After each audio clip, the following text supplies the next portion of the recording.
Yeah. Answering questions up there? You gonna be answering questions up there? Our Father who art in heaven, Our Father who art in heaven, hallowed be thy name. hallowed be thy name. Thy kingdom come, thy will be done in earth, Thy will be done in earth, as it is in heaven. as it is in heaven. Give us this day our daily bread, Give us this day our daily bread, and forgive us our debts, and forgive us our debts, as we forgive our debtors. as we forgive our debtors. And lead us not into temptation, And lead us not into temptation, but deliver us from evil. but deliver us from evil. For thine is the kingdom, For thine is the kingdom, and the power, and the power, and the glory, and the glory, forever. forever. In Jesus' name, In Jesus' name, amen. amen.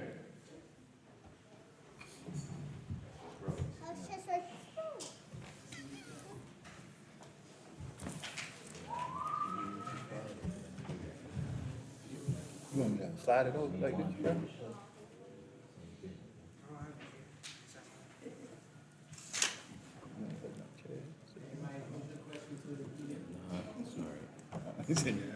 What, that chair here? Nah, I'm talking about one for you. Nah, because I mean, we'll be doing this, understand? All right, so floor is open. Y'all know the drill. If we online, let me pull it up. But anybody in house? What you got, bro? Kind of goes over the lesson we have to take. Okay. You know how in the scripture it says that no man neither see the sheep or hear the voice of the Father. But Jesus also said, if you see me, you've seen the Father. Right. So I would like to know, if you see Jesus and then you see the Father, so that means you heard the Father too. Because we know how the order is that. I just wanted to ask that. Okay. Sure indeed. It's a good question. So for anybody online,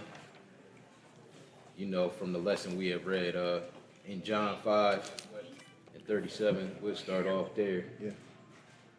John chapter 5:37, we have read where Christ said that he told the disciples, ye have neither seen the Father nor heard his voice. You neither heard his voice nor seen his shape. We're going to start off reading there. But we know Christ also made the statement when the disciples were asking him to show them the Father. I think it was Philip. He was like, you've been with me this long and you haven't seen the Father? He's like, when you see me. But we're going to see he talking about the character of the Father. We know they one in mind, but not in body. But let's start it off at John chapter 5. Yes, sir. St. John, the 5th chapter. And let's pick it up at verse 37 when we're ready. 5 and 37. Yes, sir. It says, And the Father himself, which have sent me, have bore witness of me. Ye have neither heard his voice at any time, nor seen his shape. All right, so now we know we talking physical here. Because he's talking about seeing his shape, not necessarily his character. So he even talking about hearing his voice, even though the Lord just going to speak the words of the Father, right? So it's going to still be his words, but we just talking about hearing the actual voice and seeing his physical shape. So, and since I remember reading this to somebody before, and they said, well, he was just talking to the disciples there. That don't apply to everybody. So let's go and read John 1 real quick and 18. John 1 and 18. And when you get there, go ahead. John 1 and 18. Uh-huh. It says, No man have seen God at any time. How many men? No man. Okay, so now we know he's talking about everybody here. No man has seen God at any time. Go ahead. Only the begotten Son, which is in the bosom of the Father. He have declared him. So the only one that they've been seeing, because we know it's instances where they've seen God, and we might look at one. I know JD had mentioned it in the lesson. We didn't read it. But so we'll see, though, it was just about his appearance. They didn't see that. even when the Lord came down and gave him the word, the whole congregation of Israel, back in Exodus 19, they didn't see any similitude, but there have been times when people seen God. Wait. Moses seen his shape because he didn't see his face, right? Yeah. Right? But he said nobody even seen it shape in 5. So whoever. Where did Moses see that? All right, we're gonna get there. You know what I'm saying? It's discussion. We're gonna get there, my brother. So we're gonna go to Exodus because we're gonna look at this time when 74 people seen God at the same time. We're gonna go to Exodus 24. It's been a lot of examples. For instance, we read in the lesson in Genesis where it said they heard the voice of the Lord God walking in the garden in the cool of the day. So whose voice was that? You know, it couldn't be the Father, because we already read they haven't heard his voice nor seen his shape. So Exodus 24, we're going to see that this is all literal, not talking about his nature, because when it say he the express image, you know, it don't just mean his appearance, it's talking about his character, his nature.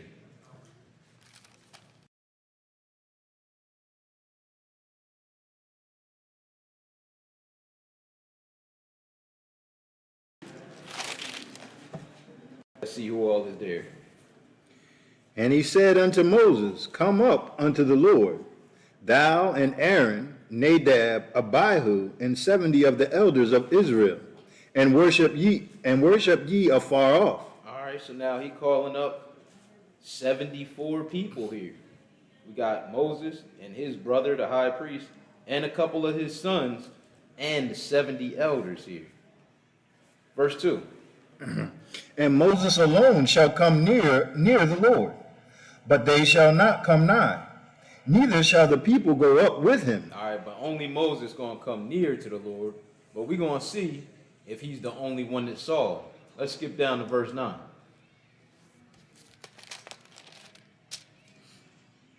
Then went up Moses and Aaron, and Nadab, and Abihu, and 70 of the elders of Israel, and they saw the God of Israel, and there was under his feet, as it were, a paved work of sapphire stone. Okay, so it say they saw the God of Israel, even enough to describe him here. It was under his feet, as it were, a paved work of a sapphire stone, and what? And as it were, the body of heaven in his clearness. And upon the nobles of the children of Israel he laid not his hand. Also they saw God, and did eat and drink. All right, so they saw him physically. That's how they can describe, well, it was sapphire, like a blue stone. And that's even how, like, Ezekiel described him. In fact, let's look at something real quick on the way. We'll go to Exodus 10, because Ezekiel had a vision. So it said, lay not and drink, right? Yeah. All right, so let's just look on the way at Ezekiel 10. That's like under his feet. It was that's what it looked like, and it said as in the body of heaven. And the body of heaven is like the lights, the sun, the moon, the stars. That's how he even going to return. So that's the brightest body, if you will, in the sky, is the sun. And we know when he was transfigured in the mount, it said he began to shine, you know, bright, like whiter than any fuller soap could white. It's a bunch of examples where we see he gonna be shine. They're not gonna need no sun and moon in the kingdom. We know that you know, the Lamb and the Father gonna be the light of it. So that's part of the appearance, but this is the physical appearance, because we know we can even read where those that turn many to righteousness gonna shine as the firmament, you know, the stars in the firmament of heaven. So that's the type of body it's gonna have that glow. But Ezekiel 10. And pick it up at verse 1 when you're ready.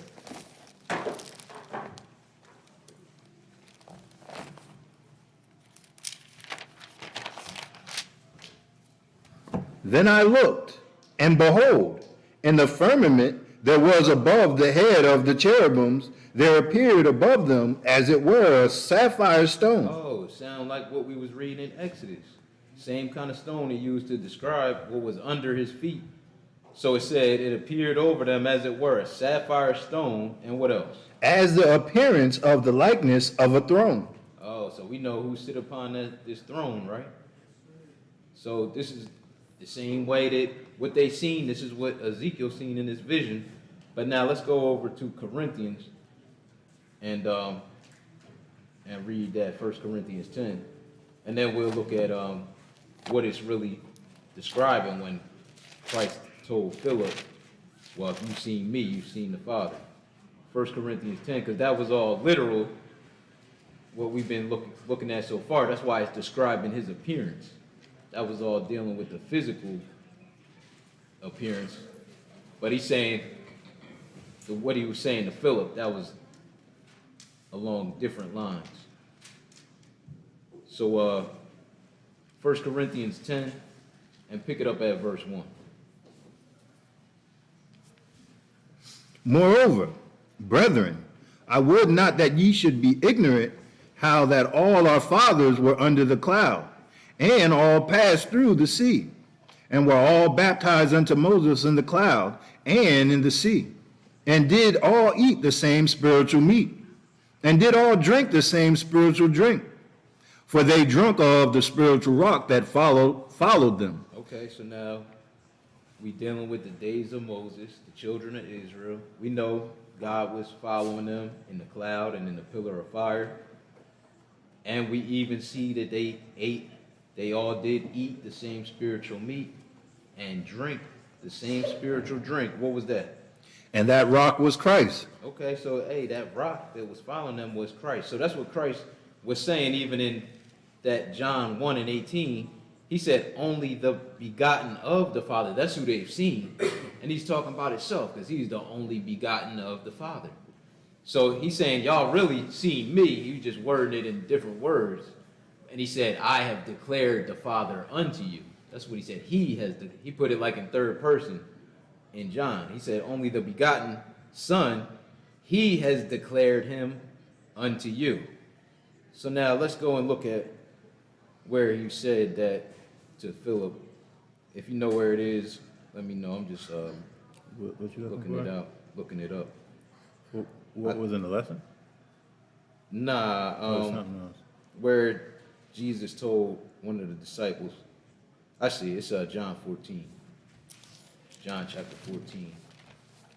That he told him, we read in the lesson that he is his express image.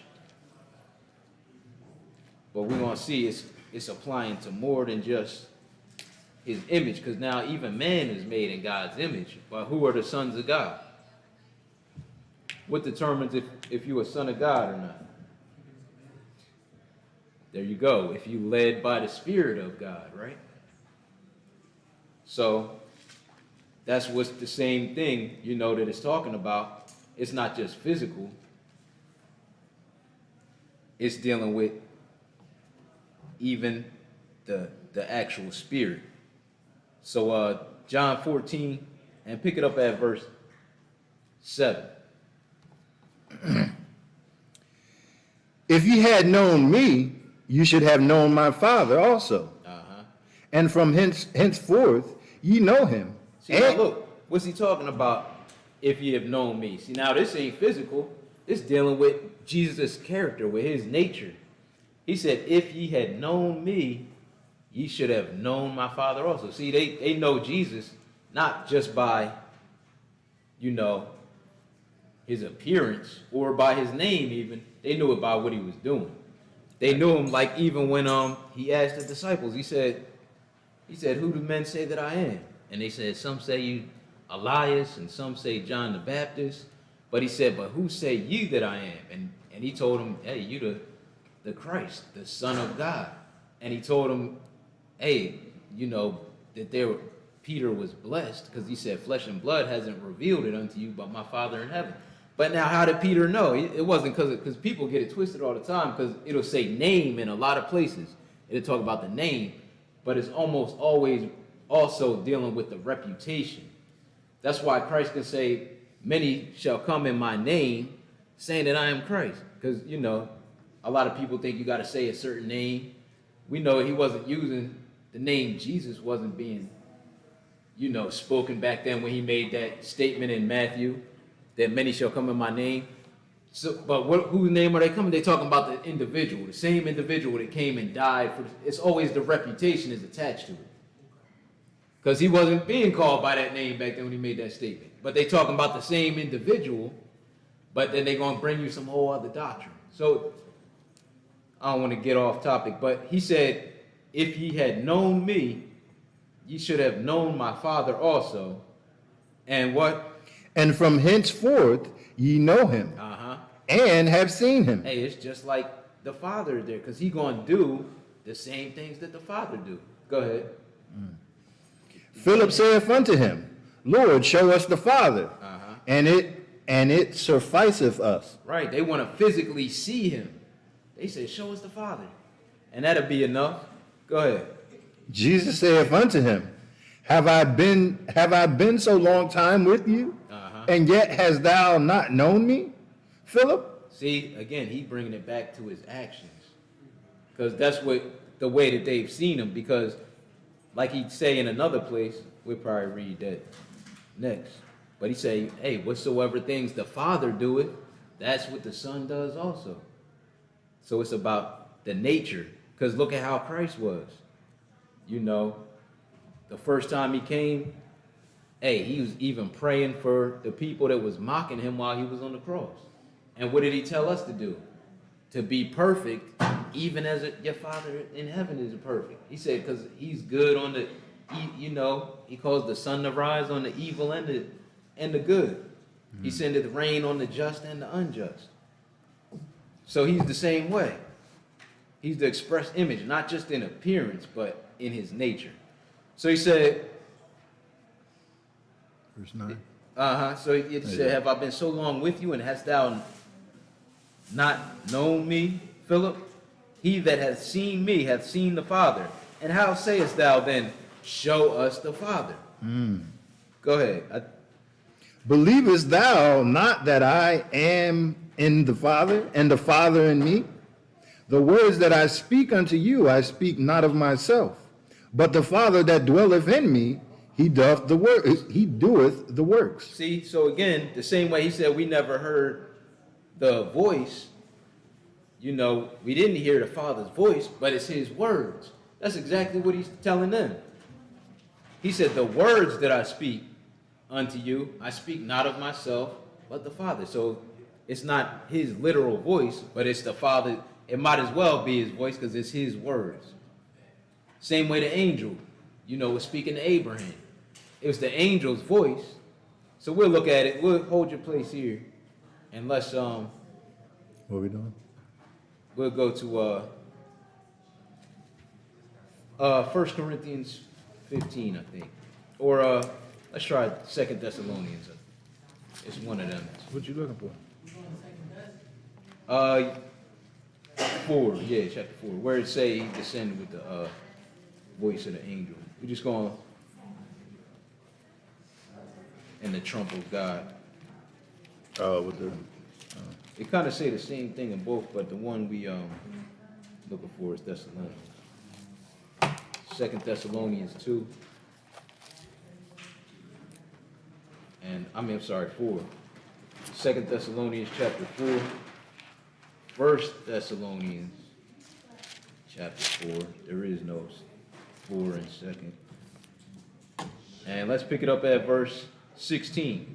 It's the same way. Hey, this gonna be. We'll see whose voice this is that they're gonna hear. Go ahead. 1 Thessalonians 4. chapter 4 and verse 16. For the Lord you good? All right. For the Lord himself shall descend from heaven. Who's going to descend? The Lord. Hey, the Lord himself going to descend from heaven with what? With a shout. Hey, it's going to be a shout. Go ahead. With the voice of an archangel. Oh, now we got the voice of the archangel. But we know, really, the Lord is the one coming to pour out his wrath. But it say with the voice of the archangel, and with what else? And with the trump of God. And the dead in Christ shall rise first. All right, so we know it's examples where we could see where the angel speaking even like in the first person on behalf of God. That's the same way Christ is speaking, and it's his voice. Now we can see it's the angel's voice here, but it's going to be the words of Christ, or ultimately it's always the Father. Let's look at something else. Let's look at John chapter 8, St. John 8.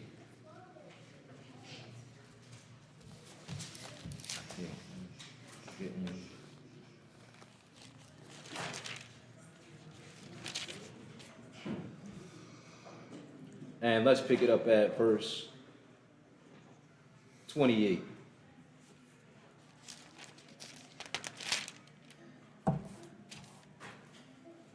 Then said Jesus unto them, When ye have lifted up the Son of Man, then shall ye know that I am he, and that I do nothing of myself. Oh, hold on. He does what? Nothing of myself. So even the things that Jesus is doing, again, this is his nature, his character. He's not the one that's doing them all on his own accord, but he's doing it because this is what the Father has commanded him to do. Go ahead. But as my Father have taught me, Uh-huh. I speak these things. So this is what he speak, and this is what he does. So when he told them, hey, if you've seen me, you've seen the Father, he don't mean just the physical appearance, but the nature of the Father. Go ahead.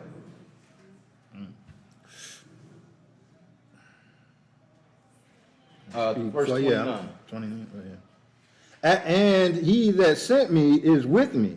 The Father hath not left me alone, for I do always those things that please him. Hey, he always doing the things that please the Father. Let's skip over to verse just to show that this is always dealing with spiritual, because in this same chapter now you're going to point out whose deeds they're doing, right? Skip down to well, let's read 31, and then we're going to skip a little bit. 31? Yes, Same sir. chapter? Yeah.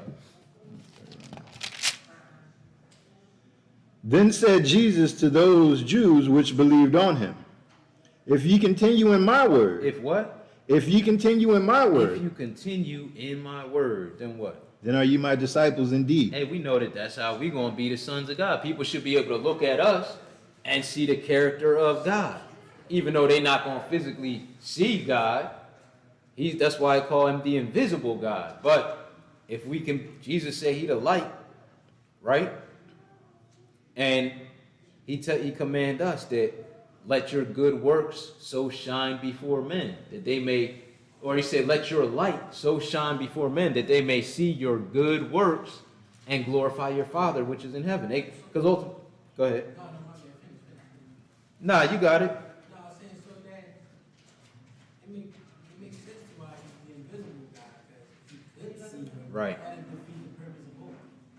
Right. Yeah, true indeed. He's not seen, so if you see God, when you open the him for it, he's right there, you go straight to him. True indeed. You know what I'm saying? And it allow us to really exercise faith, you know what I'm saying? Because we haven't seen. But, you know what I'm saying? Because the Lord is, look, that's the foundation, is repentance and faith. But, I ain't gonna cut you off. nah, you got it, man. It's all about y'all, you know? Like, so, I guess, and we'll just, that's good. I guess that's good, if that, answers your question. You got anything to add on that, bro? You've hit it. I'm going to check online now. Okay.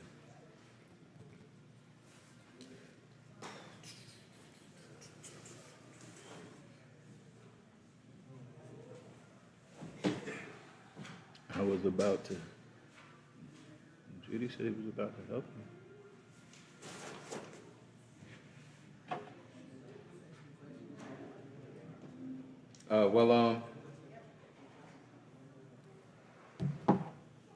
Yeah, that's good.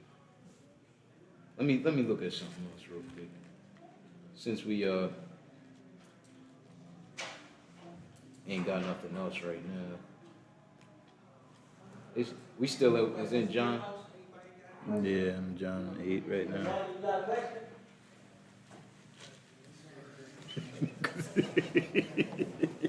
Let's look at 7. John 7, while we here.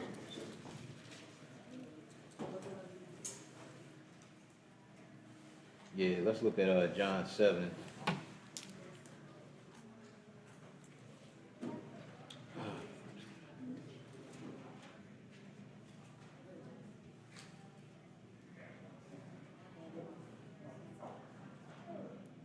And verse 18. 7 and 18? Uh-huh. John 7, verse 18 says, He that speaketh of himself seeketh his own glory, but he that seeketh his glory, wait a minute, my bad. He that speaketh of himself seeketh his own glory, but he that seeketh his glory that sent him, the same is true, and no unrighteousness is in him. Did not Moses give you the law? And yet none of you keepeth the law. Why go ye about to kill me? All right, so again, he just further saying that the same way he also said, like, you know, that, hey, whatsoever the Father tells him to speak, that's what he speak. Whatever he tell him to do, that's what he does. In another place, he said, that's what I was looking for. He say, whatsoever the Son doeth, that doeth the Father also. That's what I was looking for. You know when Jesus said that by the things he suffered, he wanted to be more Obedience. Yeah. It kind of made me question a little bit, just a little bit. I know you're a spiritual being, you can't see it like that, but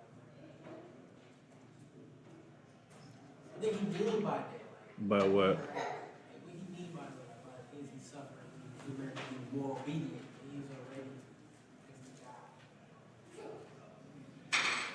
Is he having trouble being more obedient? I don't understand the question. Can you come up? Questions out there. I'm just throwing questions out there. Okay. You just, He's asking. Johnny got a question too. all right. Well, one at a time, y'all. You know what I mean? All right, so my question is, did Jesus had a little issue of being more obedient to God Because it- until, after the things he suffered, which he said he learned to be more obedient? It said, My question is, you think he... yet learned he This is a question obedience. that somebody people might be thinking of, but you think he had a problem with obedience before? Which he didn't. But he said he learned to be more obedient by himself. What did he mean by that? That's my question.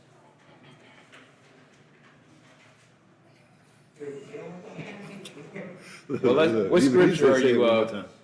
I know where you going from, but just, In the scripture it said, the Lord said he It's learned in to be more Hebrews, obedient by the things that he suffered. Right? Hebrews 12, right? Let's read the scripture. Hebrews 12. By that. Oh, you gotta type it in, right? Yeah. There you go.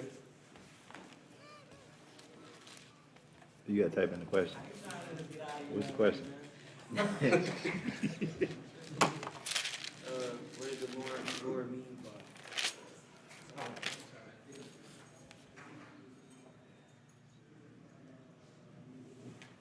Was it here or was it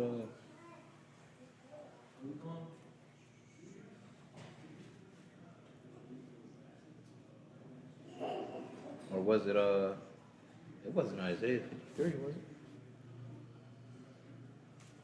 I thought it was here, but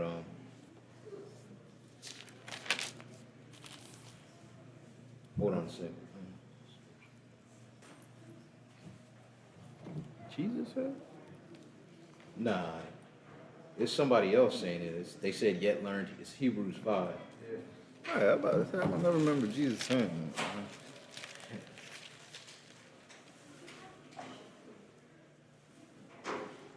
Hebrews 5,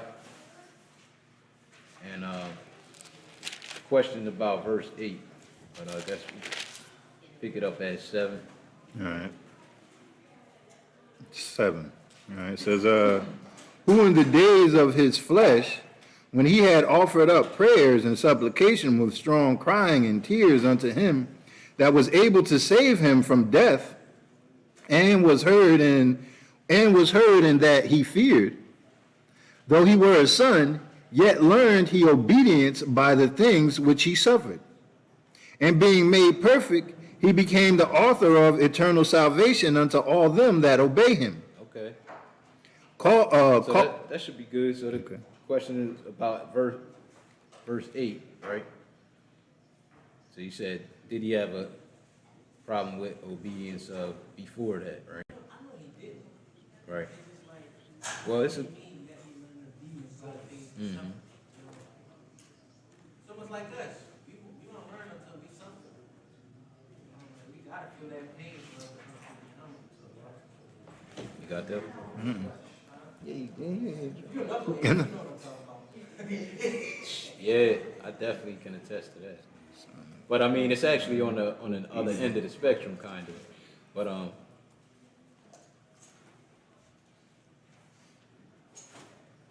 don't want to, take all the questions. You know what I'm saying? So to say, yet learned he obedience. We kind of say it all the time. I mean, let's look at one thing and then look at Deuteronomy 8.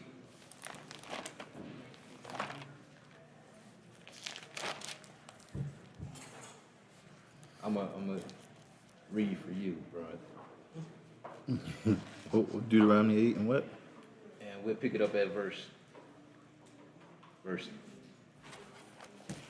3 is where we try and get to, but I'll pick it up at verse 1. So it says, all the commandments which I command thee this day shall ye observe to do, that ye may live and multiply and go in and possess the land which the Lord sware unto your fathers. And thou shalt remember all the way which the Lord thy God led thee these 40 years in the wilderness, to humble thee and to prove thee, to know what was in thine heart, whether thou wouldest keep his commandments or no. And he humbled thee and suffered thee to hunger, and fed thee with manna, which thou knewest not, neither did thy fathers know, that he might make thee know that man doth not live by bread only, but by every word that proceedeth out of the mouth of the Lord doth man live.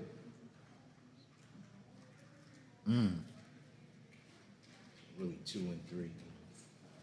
So, we looking at, that would be Matthew. Would that be Matthew? I mean, Matthew, because would that be him suffering? Yeah. Like, to go It with said, it? yet learn he obedience by the things that he suffered.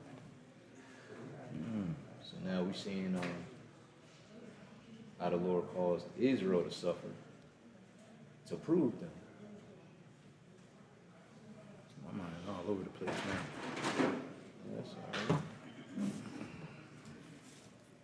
But basically, let's look at one more thing while you writing that down. All right, we Look at Deuteronomy 32. So we see on one end when things is people going through hard times, affliction. He said the Lord was proving them whether they was going to keep his commandments or not, to know what was in their heart. He said he was suffering them, because that's when people be ready to give up, when they really being tested. Look at the time, we'll look at it. I'm trying not to just be the only one. But whatever you want to add something. We'll look at the opposite end. What happened? Don't be. I mean, I don't want to lose my train of thought neither, but I don't want to make you lose your train of thought. but on the other end of the spectrum, let's look at, because now Jesus is the firstborn Son of God, right? What's Israel? Firstborn. Now we was talking about, how, because it said, though he were a son, yet learned he obedience. So now we see, he suffered and was tested, because he even got to the point where he was praying to the Father. If it's another way to do this, let's do it. But now, Israel, same thing. They the firstborn son too. He said he suffered them to hunger, to humble them, and to prove what was in their heart, whether they would keep his commandments or not. Now let's look at when somebody not suffering at all. Let's look at when somebody have everything they want, because we're going to deal with the same son that is the nation of Israel.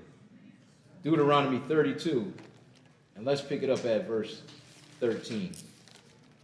Deuteronomy 32, and pick it up at verse 13, or I'll pick it up there. So it says,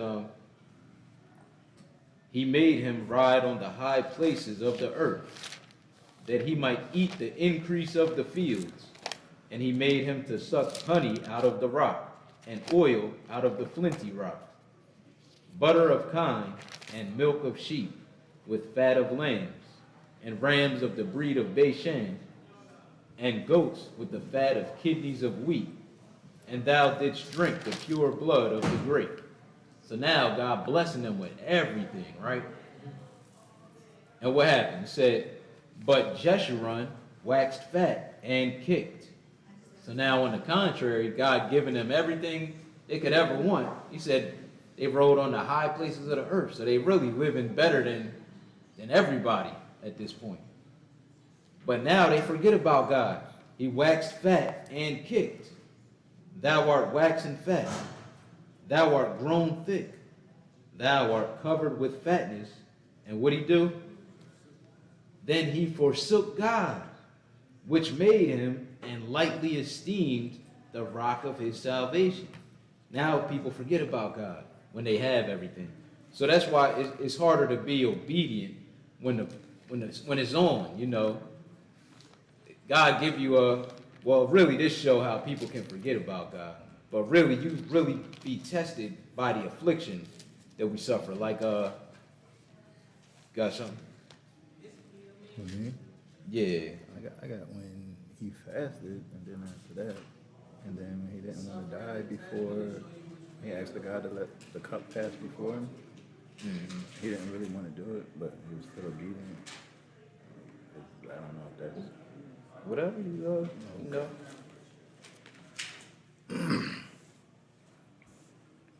However the Spirit leads you. Yes. If it's, you know, long as it's dealing with the same question, then If you think about it, bro, in this world, we all experience this world. You know how hard it is, you know, sometimes how much we'll beat ourselves down if we fall, right? Mm-hmm. like, If you really look at the master's shoes, man, for him to walk and not sin out one time, bro, in this flesh, bro, that gotta be extreme, bro. yeah, His flesh is that's why none of us could do it. Look at one more thing, Revelation 3, I think.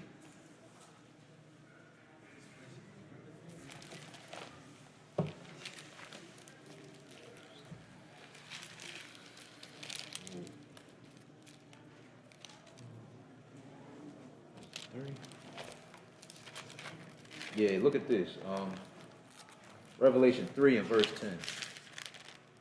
Revelation 3 and verse 10.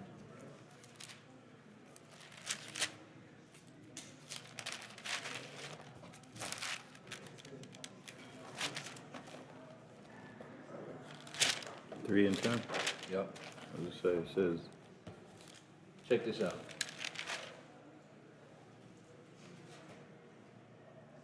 Go ahead. 3 and 10. All right. Because thou hast kept the word of my patience, I also will keep thee from the hour of temptation, Oh, the hour of temptation. Which what? which shall come upon all the world, to try them that dwell upon the earth.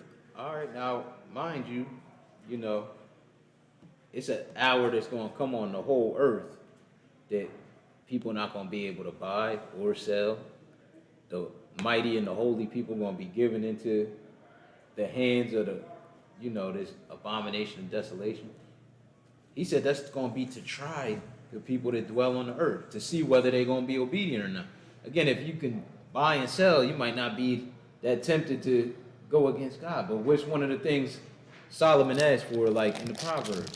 He asked for two things: not to be so rich that he forget about God, but also not to be so poor that he have to steal and take the name of his Lord in vain.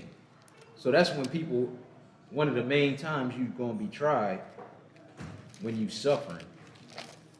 because you start to wonder, can you do it some other way?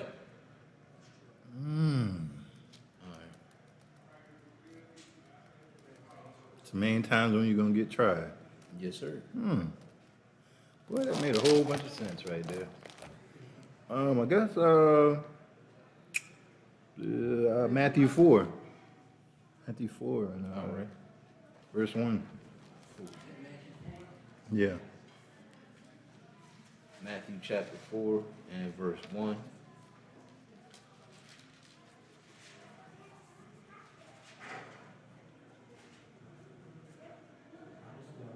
You know when you're All right, when you go ahead and pick it up. Then was Jesus led of the Spirit into the wilderness to be tempted of the devil. Mm-hmm. And when he had fasted 40 days and 40 nights, he was afterward and hungered. This is one of those things which he suffered. 40 days and 40 nights. And what made sense what you said about how when you suffer, that's when you probably get tempted. Right. That's when you're most liable to break. But he didn't break here.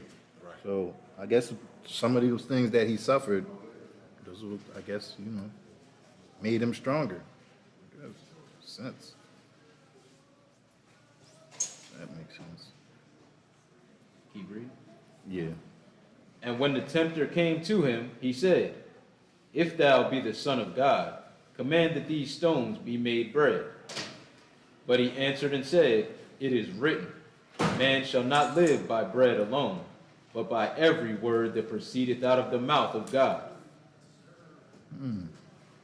Then the devil taketh him up into the holy city, and setteth him on a pinnacle of the temple, and saith unto him, If thou be the Son of God, cast thyself down.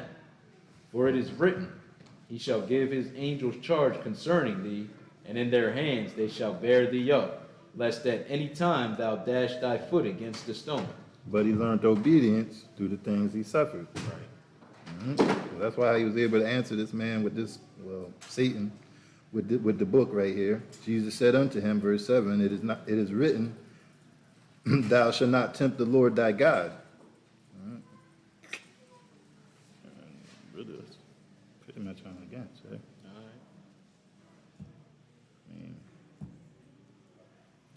I'm going to read one more for you. Kind of fits. Okay.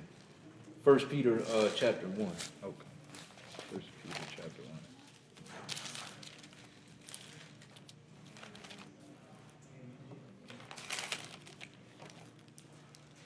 1. All right.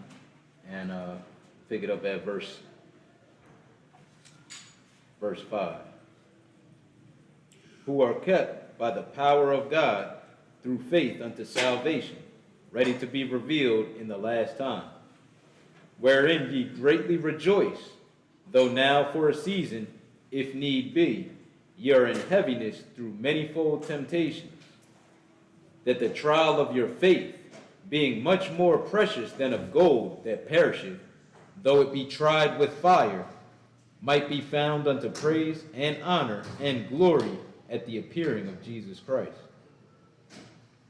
whom having not seen ye love, in whom, though now ye see him not, yet believing, ye rejoice with joy unspeakable and full of glory.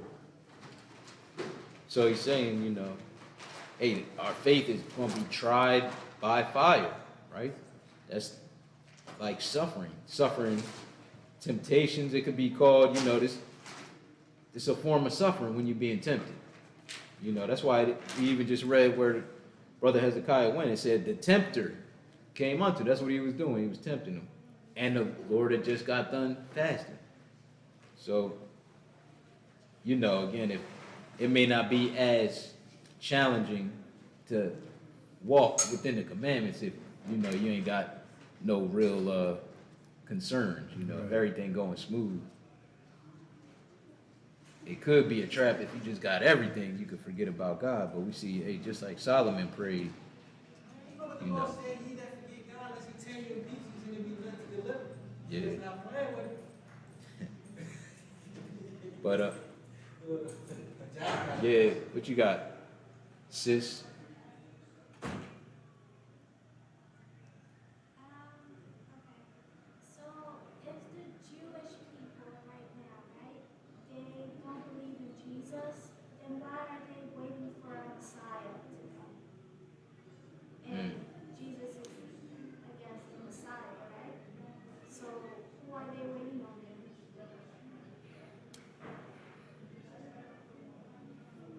I don't know who they waiting on. That other Jesus? No, they don't celebrate Christmas. Yeah, for the people online, it was dealing with the so-called Jews over in Israel.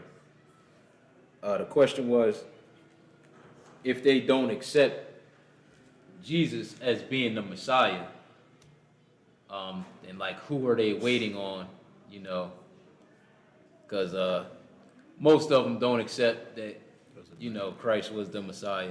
It don't really matter who they waiting Yeah. on if they waiting on Christ. Right. So I think a missing piece of where they get their doctrine is that a lot of it ain't in these writings. They've had people, you know, that they've called prophets come in years after the Bible was finished, saying it is like some guy. I think a lot of what they waiting on now come from some writer in the 4th century that they, you know, wasn't even of the original nationality of the people that wrote this book. That's what the Jewish people? Yeah, waiting yeah, on? some guy in the 4th century. Some of the stuff, yeah, they studied the Talmud, but they have like lists of people that came that they consider prophets that's not even of the children of Israel, you know, and they made predictions. So one of them was that I don't even remember it, but they be following other writings and lead to a lot of confusion. But we know that has to happen because the Bible got to be fulfilled, right?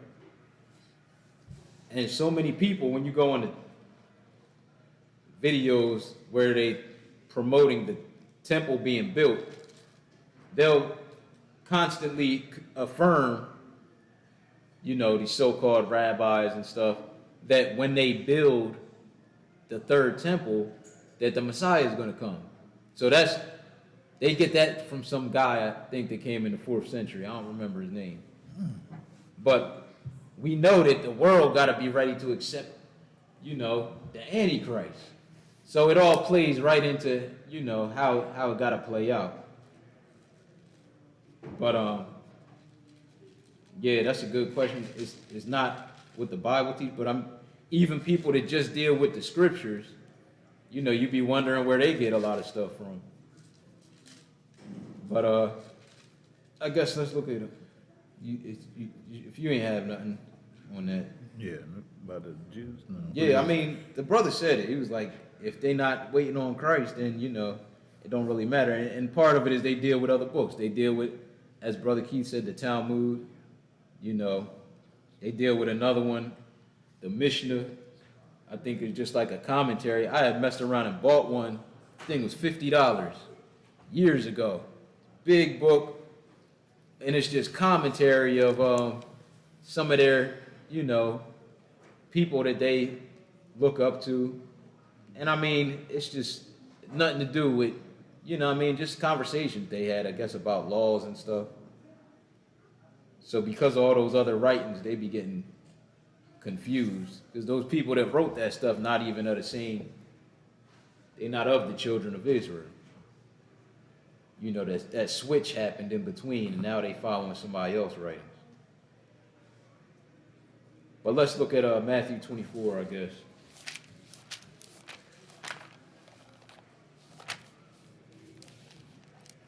And when you get there, hold your place there. Let's actually read. Matthew 24. Yeah, we'll start off there. And pick it up at verse 3. Now we know, I guess you might as well pick it up at 1. Yeah. And Jesus went out and departed from the temple, and his disciples came to him to show him the buildings of the temple. And Jesus said unto them, See ye not all these things? Verily I say unto you, there shall not be left here one stone upon another that shall not be thrown down. And as he sat upon the Mount of Olives, the disciples came unto him privately, saying, Tell us, when shall these things be, and what shall be the sign of thy coming, and of the end of the world? So he told them the temple going to be destroyed, and they asked when these things going to be, as well as the sign of his coming. Got to be the second one. He here the first time now. and the end of the world. Go ahead. And Jesus answered and said unto them, Take heed that no man deceive you. Why is that? For many shall come in my name, Now hold saying, on. Why he got to tell them not to be deceived? He said, for many shall come in my name. Saying what? I am Christ, and shall deceive many. Now, hey, we know Christianity is the biggest religion on the planet. But he not only just saying people is going to come saying he's Christ. We're going to read a little further down. Pick it up at verse 11. And many false prophets shall rise, and shall deceive many. And skip down to verse 22, 23. And except those days be shortened, there shall no flesh be saved. But for the elect's sake, those days shall be shortened. Then if any man shall say unto you, What? Lo, here is Christ. Hey, see, people going to be saying, hey, the Messiah is here now. This got to be fulfilled. So if the people who the world is looking at as being the Jews accepted Jesus, a lot of things would be straight right now. You know, but a lot of people, they read the Bible, they know that God has blessed the children of Israel, and they look over there to them people and say, they don't even accept Christ. It messed a lot of their way of worshiping up. Because now, if you look in the comments on some of these videos about them building the temple, it'd be a lot of people claiming that they Christians saying, you know, like, oh, they can't wait till the temple get built too. And y'all supposed to already accept that the Messiah came. But they'd be right along with it, thinking he's going to come back when they build the temple. Right. I done read the comments. Because they look into these people, and it's a disconnect between the children of Israel in the Bible, the way that they worship, and the so-called Jew today, and the way that he worship. One thing I noticed too, the Edomites and so-called Jews and that, people that be saying, oh, that Jesus came back and all that. First off, there's 12 tribes of the children of Israel. It's scattered all around the earth. That is a massive lot of people for just those little group of people who calling themselves. Right, talking about they came home. Y'all came home, and it's still, y'all, I don't even know. Y'all can't even get the spot back to build your temple. You know what I mean? That's what they're saying? They came home? In 1948, yeah, when they established themselves as a nation, but y'all still fighting over the land. People on YouTube, when they was getting off this plane, bro, literally, bro, a bunch of Edomites got off the plane talking about the children of Israel return home. You can go to YouTube and look that up. Hold on, we ain't done with that yet. Just hold that thought. Well, what you got? I don't want to get off the topic because this is just the first thing, but really, we're going to see it got to be a lot of people that don't accept, you know, for this to happen. For this, because he said, for there shall arise false Christ and false prophets. So he said, if any man say unto you, Lo, here is Christ, or there, believe it not. For there shall arise false Christ. See, if them people accepted that Jesus the Messiah, it wouldn't be as much room for this to happen. But he said it's going to arise false Christ and what? And false prophets, and shall show great signs and wonders, and so much that if it were possible, they shall deceive the very elect. If it were possible, they should deceive the very elect. Let's look at Thessalonians. I'm sorry, Corinthians. First, what is that? 2 Corinthians 11. What you looking for? Another Jesus. Oh, yeah. Don't they follow the Kabbalah also? Say again. Don't they follow the Kabbalah also? Yeah, I mean, The who? I used to be caught up in that stuff, man. The You know, but Kabbalah? that ain't really got nothing to do with doctrine. That's like a philosophy, if you will. That's like people thinking that they can achieve like a godly mindset some other way without Without the Bible. anything to do with what God said to do. So they Like try- it's just you're gonna meditate your way there or something. They're trying to climb up a different way. Yeah, literally, that's what they call it too, climbing the ladder. That's what they call it, climbing the ladder? Yeah. But let's pick it up at verse 1. 2 Corinthians 11 and 1. Would to God ye could bear with me a little in my folly, and indeed bear with me, for I am jealous over you with godly jealousy. For I have espoused you to one husband, that I may present you as a chaste virgin to Christ. But I fear, lest by any means, as the serpent beguiled Eve through his subtlety, so your mind should be corrupted from the simplicity that is in Christ. Go ahead. For if he that cometh preacheth another Jesus, Hey, it's right here in the Bible. If he that cometh preacheth another Jesus, go ahead. whom we have not preached, See, again, they saying the Messiah, it was a guy not too long ago, you know, that David been something. They saying he's here. The Messiah is here. Flesh and blood man, you don't read nothing about the way that he got here, you know what I mean, with how the Lord returned. Because we just saw Jesus himself tell us, if they tell you, lo, here is Christ, or there, believe it not. And we know, hey, the whole world is going to see him. Every eye shall see him. So what they talking about is another Jesus. Because this man, you know, I'm pretty sure he walking around. He got to, you know, take a plane to get to the Mount of Olives if he ain't there already. But he say, if he that cometh preacheth another Jesus, whom what? gotta take a plane to get Hey, the Lord coming out the sky, man. It was another guy, you know, a while back, he had a bunch of people go over there to the Mount of Olives, you know. People was like selling their houses and stuff. You know what I mean? Is that, it was been something, yeah. You know what I mean? Okay. And I mean, went over there and stood on the Mount of Olives. Yep.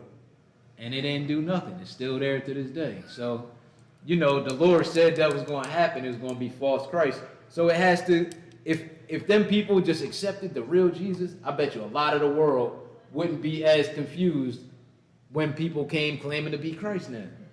But because they don't accept him in the world looking at them like, well, they supposed to be the people, hey, it leaves the door open to all this falsehood. So if he that cometh preacheth another Jesus whom we have not preached, I don't know where you ended it. For if he that cometh preacheth another Jesus whom we have not preached, or if ye receive another spirit which we have not received, or another gospel which ye have not accepted, ye might well bear with him. All right, so you might end up listening to that person. And I meant to go back in Matthew 24, but we know at verse 15, their whole story is they telling people when they build the third temple that the Messiah is going to come. So we know who's going to go stand in the holy place. So like the Lord said, he can pour out strong delusion that people might believe a lie if they reject his truth. Because somebody is going to come. All that got to be fulfilled, you know. And it say, hey, the world going to wander after the beast. So it's a reason why they don't accept him. But I mean, you know, let's go to Thessalonians. 1 Thessalonians 2.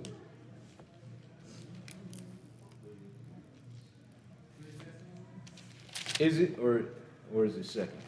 What you looking for? Only he that now letteth will let the man of, Man, serious? yeah. It's the short that's the long. I think it's second. Second. Right, yeah, it probably is. Is it? I ain't even get there yet. I think it is, though. Yeah, it is. Chapter 2. Yup. Thank you. Ooh, we are talking about the Pope? Oh, yeah. Oh, okay. Yeah, because they got the whole world geared for somebody, for the Messiah to come back when they build the temple. That's what I keep hearing them say in all these videos about it. They like, it's going to be peace once we build, and that's exactly what the Bible say. This man going to come destroy many by peace. Yes, sir. So the world going to be ready because they listening to them. Whoever comes stand in there, people going to be like, that's him. But, hey, we know ultimately whatever is written, it got to be fulfilled. So let's pick it up. 2 Thessalonians 2 and verse 1. Now we beseech you, brethren, by the coming of our Lord Jesus Christ, and by our gathering together unto him, that ye be not soon shaken in mind, or be troubled, neither by spirit nor by word, nor by letter as from us, As the what? as that one day, as that as that the day of Christ is at hand. So, hey, don't let nobody deceive you that Christ is here or coming until what? Go ahead.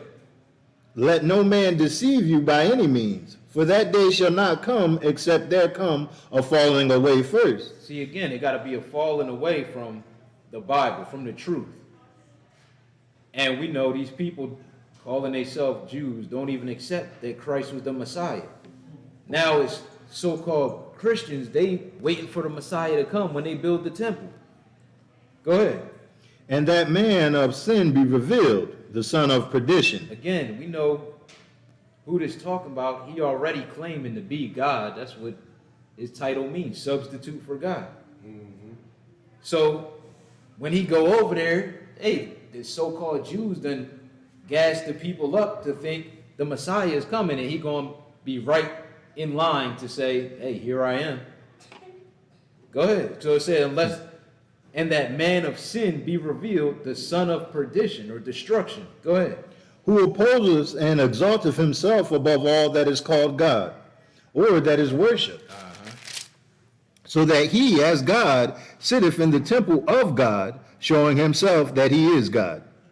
Remember ye not that when I was yet with you, I told you these things, and now ye know what withholding that he might be revealed in his time. So this gotta happen first. Go ahead.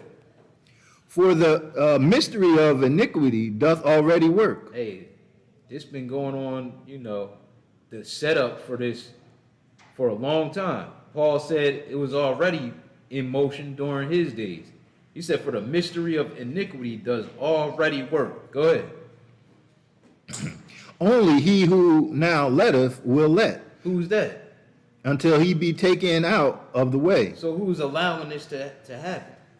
Christ. Hey, he got it written, right?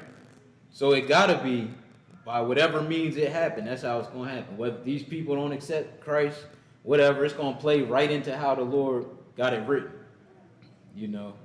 And it's gonna leave a door open for the people that want to go for the lie to accept, this lie as well. Shall they not believe that the word of God is unfactual?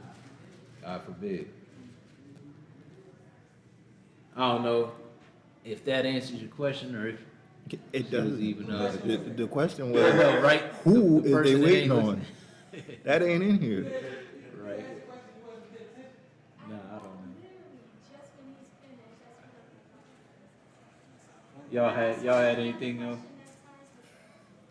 I think Brother JD got a question on that, too. He's busy. I'll stretch it. I have a question. You got another one. Oh. So, because you said they came about in 1948, right? So I'm trying to figure out, like, how did they come up with the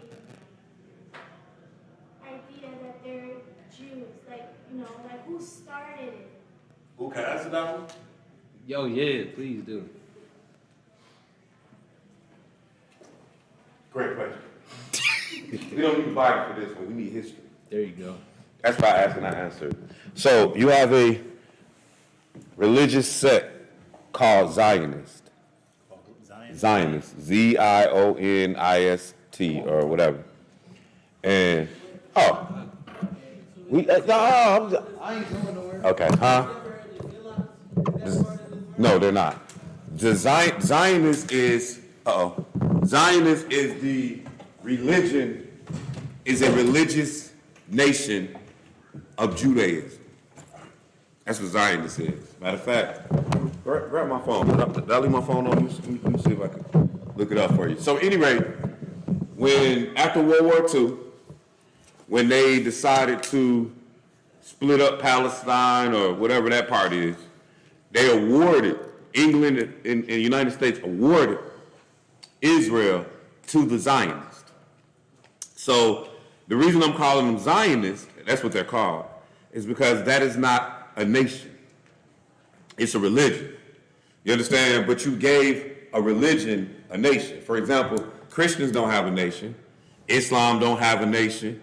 Like, for example, when you say Islam, that nation is whatever Arabic nation that is that's in Mecca or Medina or in Mali even.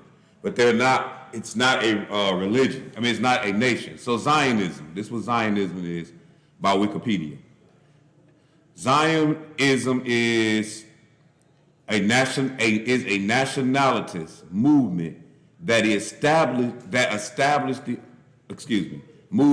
espouses the establishment of and support for a homeland for the Jewish people, centered in an area roughly corresponding to what is known in Jewish tradition as the land of Israel, which corresponds in other terms as the region of Palestine, Canaan, or the Holy Land.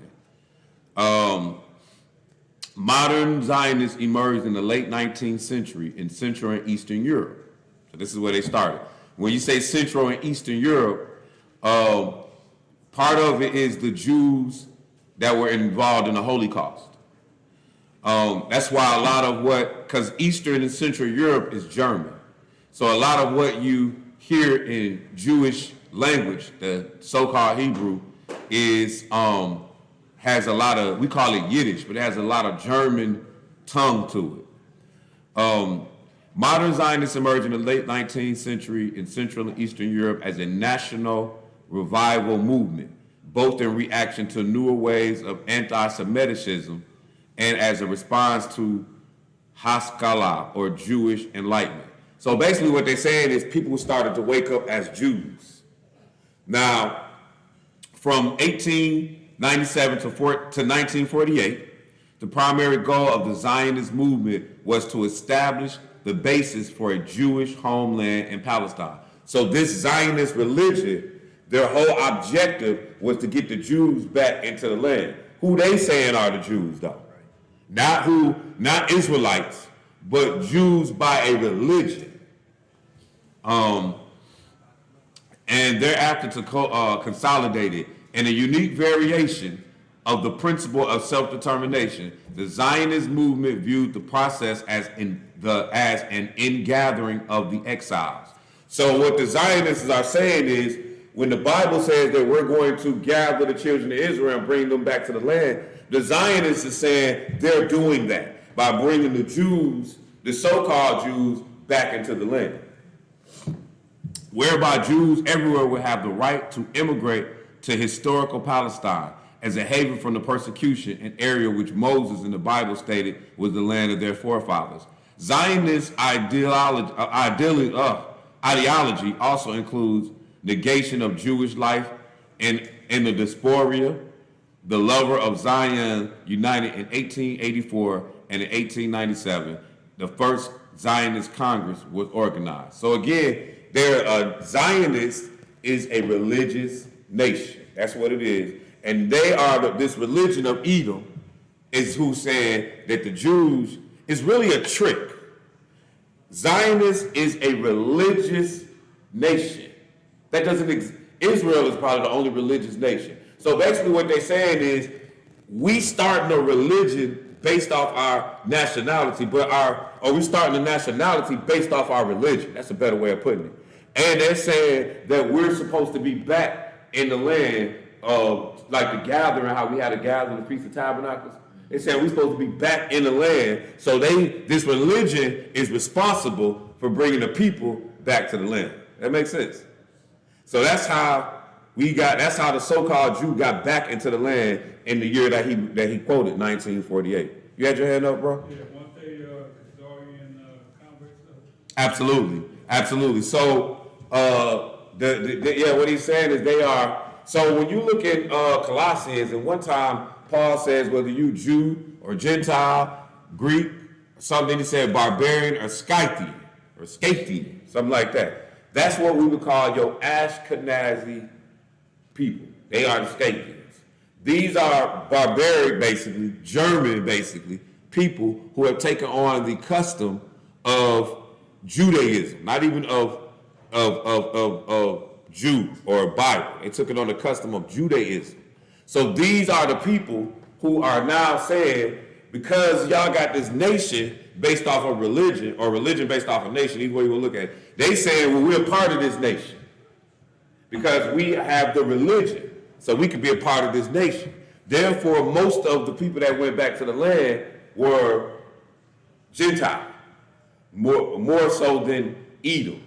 You know what I'm saying? And so that's why a lot of times when you look throughout the pages of who the Jews are, it's these Ashkenazis and these Khazars. They're not really Jewish. They're not, when I say Jewish, they're not Jewish at all. They're not really Edom either. They're Gentile. The so-called Edomite, though, he's there. You know what I mean? And he doesn't care if this is a nation or not. You know what I mean? Like, if it's really yours, you'll fight to the death for yours. It don't matter what nobody else says, it is. So, Edomites ain't so big on Israel, of Judaism being in, they could care less about that. It's Zionists that really, which really Zionists now are just the religion of Jewish. You know what I mean? Does that make sense? Like, you don't hear the word Zionist too much anymore. But if you look it up, you'll see it though. That's because now, after 1848, basically we just call it we just call it a Jewish state, or we call it whatever it is, the Jews. So really, we calling a group of a religious group, Zionists, which became a nation, we're calling them the Jews. If that makes sense. Again, a religion created a nation. That's Zionism. That Zionist movement said that Israel should be back in the land, but they ain't talking about us. So Israel to them is the religion, and that's who they shot back into the land in 1848. The religion of Judaism, based off of the Zionist movement, not based off of nothing else. So, meaning, for those that's watching online, and for you, sis, bro, you know, everybody who got that type of question, when you want to start looking up that information, now you got something to go back to further than 1948. You see what I'm saying? Because 1948 showed you the Jews getting there, for lack of a better word, the fake Jews getting there. But where did they come from? So now they come from Europe, and really they moved to Eastern Europe during what's called the Black Plague. So in the late 1400s, there was a plague that ran through Europe, and they was all saying, the Gentile was saying that the Jews is the reason for this plague. I think that's what it was. I think it was the Black Plague, huh? What was the cause of the Holocaust? Why was Germany? Because Hitler was smarter than most people think. They're going to call this video anti-Semitic. Because we're going to do it the nice way. We're going to look up Holocaust. We're going to let Wikipedia do its job again. I don't know why people don't like it. That's the easiest encyclopedia to grab. And it's always a base for starting somewhere. And when we look at Wikipedia stuff during class, it's just your foundation of where we're going to get information from. You got to continue to build. Wikipedia also has its where they reference people from. You know what I'm saying? There are books. If you really want to know, I have a book in my house called The Editorial History of the Jewish People. And it'll show you a lot of this information. Well, it go way deeper than what we're talking right now. You know what I'm saying? You are both more than welcome to come to my house and sit in my library. You cannot check this book out. I'm going to tell you like this. You have to go buy your own. And they're not that cheap. The Holocaust, also known as the Shoah, was the genocide of European Jews. Now understand something. The Holocaust wasn't even about Edom. That's what's funny. You know, that's what I'm saying. Like, Hitler knows what's going on. European Jews during World War II, between 1941 and 1945, Nazi Germany and its collaborators systematically murdered some 6 million, it says Jews, but it's European Jews, across the German-occupied Europe, around 2/3 of European Jew populations. The murderers were carried out in a whatever mass shooting, right. Okay, let's see why, because that's what you asked. All right, Germany implemented the persecution in stages following Adolf Hitler's appointment on January 30th, 1933. The regime built a network of concentration camps in Germany, so that's not really giving us the reason. The segregation of Jews in the ghettos. I want to see if they're going to give us a reason of why Hitler did it. You might going to have to, I don't want to lie to you and tell you no ideas. And I have some, so I don't want to do that. I want to give you some facts. Hold How about we sideline that one until I can build a better case for exactly why Hitler was doing it and not propaganda. Because that's what you're going to get a lot of times when you check American videos, American readings. You'll get a lot of propaganda. The one thing that I do want you to understand is Hitler did not exterminate Edom. Right. It was the. That's the thing. Don't know when we say so-called Jews. That's what I'm saying. You're not talking about a nation. You dig what I'm saying? You're talking about really a religion. And then if you notice when we was reading that, it said that Hitler, he destroyed European Jews. That's what they call that, an oxymoron. How you a European and a Jew? You know what I mean? You can't be a Gentile and an Edomite. But now you're not, that's because you're not, or even an Israelite. But that's because you're not saying that the Jews are Jews by nation. You saying they Jews by, or you're not saying they Jews by blood, you saying they Jews by faith. So, yeah. But like I said, let me get a little more information before we put on record. Here, I will read what the Britannica has to say. Holocaust, Yiddish and Hebrew. Oh, that's funny. The systematic state-sponsored killing of 6 million Jewish men, women, and children, and millions of others by Nazi Germany is collaborative. The Germans call this the final solution to the Jewish question. Yiddish-speaking Jews and survivors in the years immediately following the liberation called the murder of the Jews. The Harab, the word used to describe the destruction of the first temple in Jerusalem by Babylon in 586 BC and the destruction of the second temple by 70 AD. Let's see. It's not really telling us why he's saying he did it, not even here. It just tell you what happened. Even before, yeah, it's not really telling you why. So let me get back with you on that. I don't want to give you no, I see some theories why they saying it, you know what I mean, but they ain't really saying it. I tell you this much though, if the Holocaust don't happen, neither does the return of the so-called Jew back to the land. You know what? That was going through my mind too, because to me, I felt like it was staged to where you can. Well, rumor has it. Believe that the Jews went back home. Well, rumor has it that the Catholics were behind the extermination of the Jews. Rumor.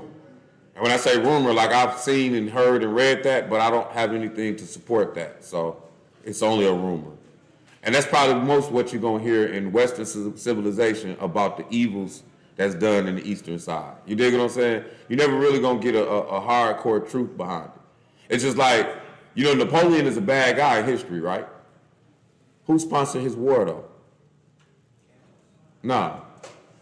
Louisiana Purchase was purchased by us. Guess who we bought it from? Napoleon.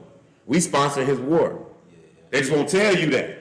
They just, oh yeah, we bought the Louisiana Purchase for such a great price. Right. We also just gave, the reason it was a great price is because Napoleon was at, you know, he needed this bread. You see what I'm saying? So, you know, a lot of times in the East, they're not going to tell you what they're going, I mean, in the West, we're not going to tell you what the truth is. We're going to just give you some propaganda. Yeah, so let me see something real quick. When was the Louisiana Purchase? It has something to do with the Haitians being getting their independence. Huh? It has something to do with the Haitians getting their independence. Talking about the Louisiana Purchase? No, the Louisiana Purchase is, it might have, but the Louisiana Purchase was the acquisition of the territory of Louisiana by the United States from the French First Republic in 1803. I heard that around the same time.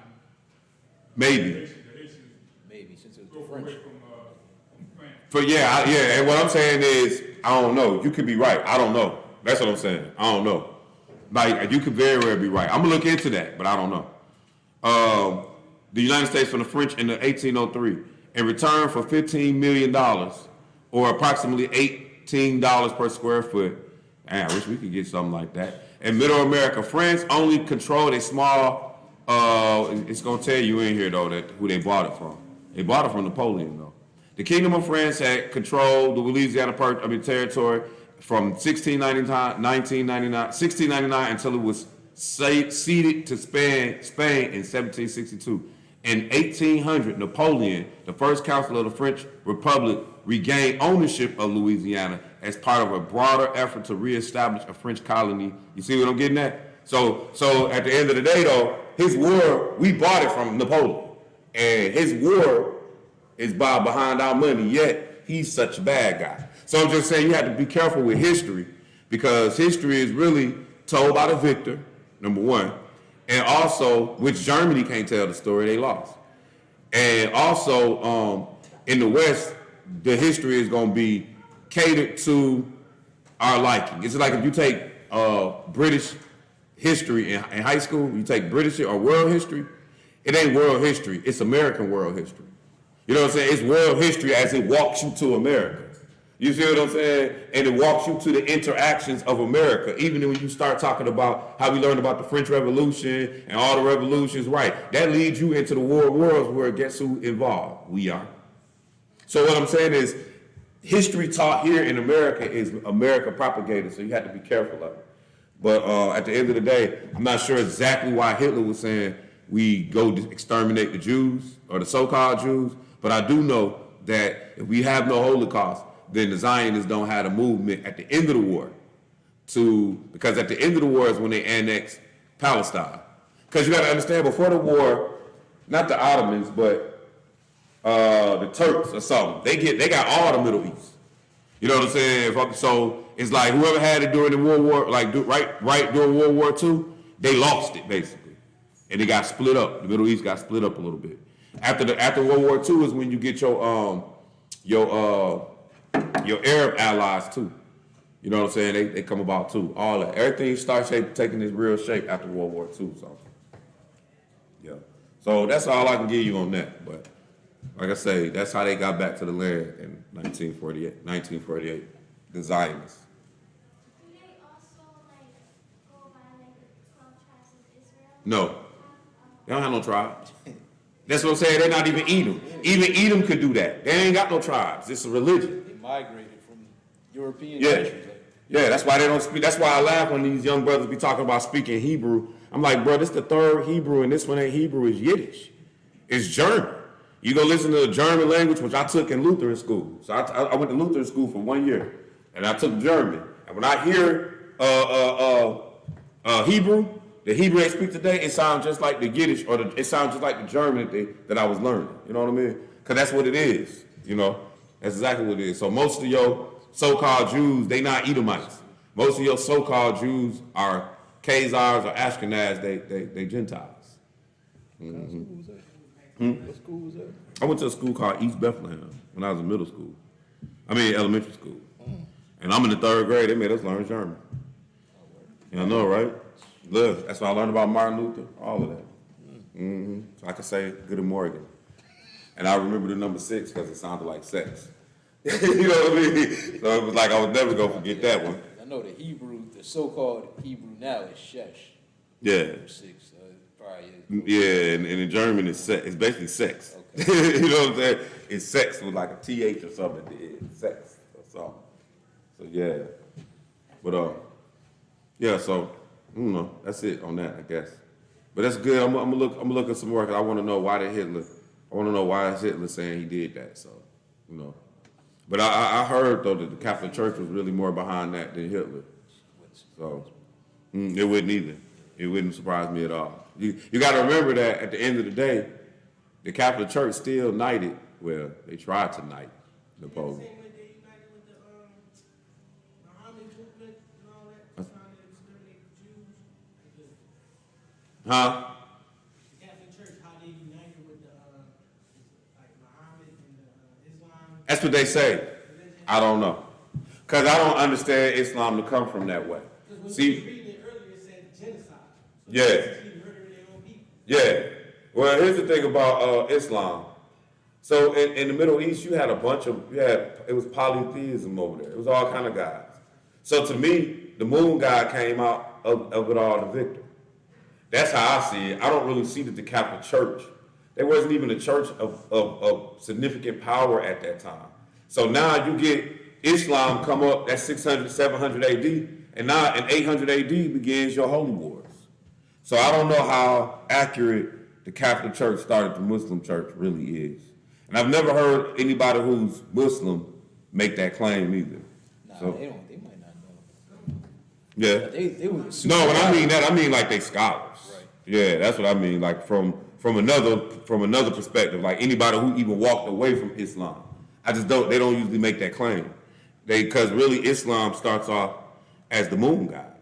That has nothing to do with the Catholic. They don't, basically said they don't need the Catholic Church to become, they just need, the Catholic Church can help eliminate the other religions or the other, gods that was out there. But at the end of the day, the only god that was left in the Middle East was the moon god, Allah.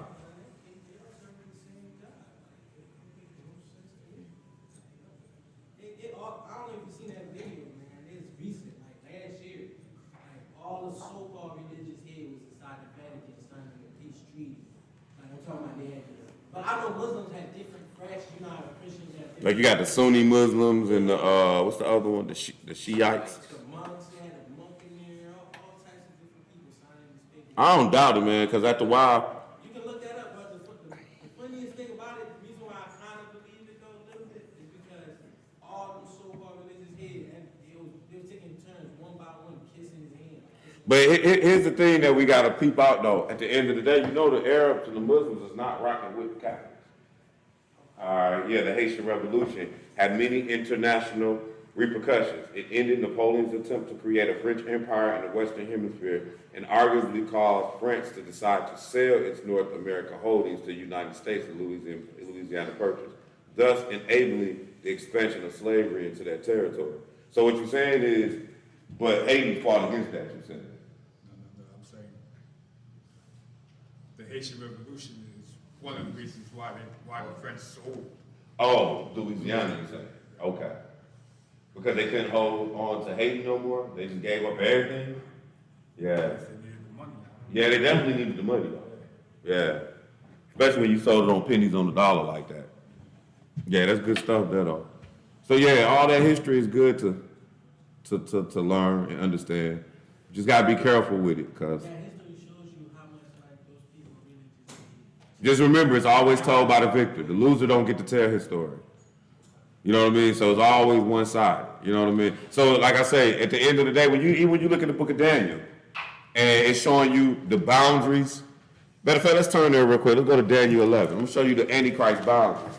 And where it's gonna stop really is in the Middle East. So the Middle East is not an ally of Rome. You know what I mean? Like, so at some point he gonna buck that whole system if he ain't already bucked it. Daniel 11 and go to like verse 40. Let's see if that's. Yeah. Oh, dang, I'm good. Because I ain't know where it was, but that's close enough. Yeah, so start there. It says, and at the time of the end shall the king of the south push at him. So when they say at the time of the end, we're talking about when the Lord is coming back. But right now, when they say the king of the south gonna push at him, we're talking about the Antichrist. The king of the south gonna push at the Antichrist. So what's south of the Antichrist is northern Africa. That's Libya and Egypt and all them. So they're gonna push at him. They're gonna be against him. Go ahead.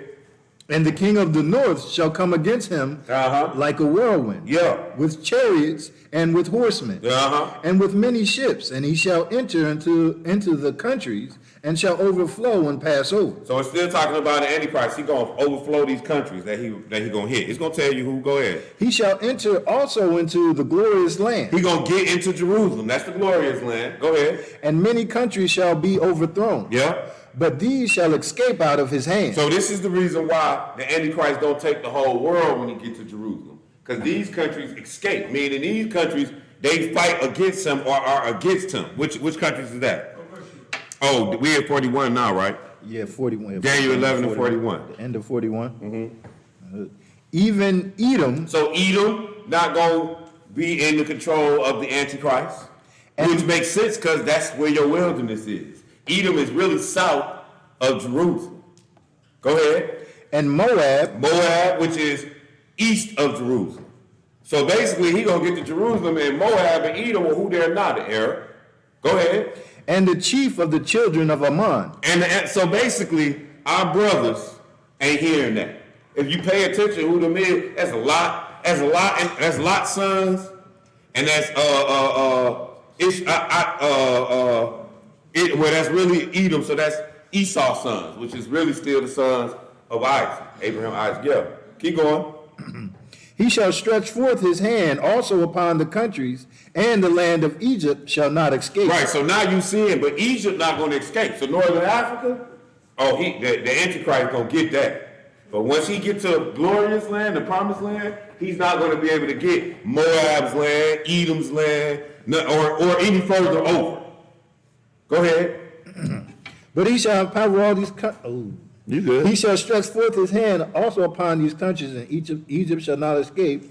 But he shall have power over the treasures of gold and of silver, and over all the precious things of Egypt.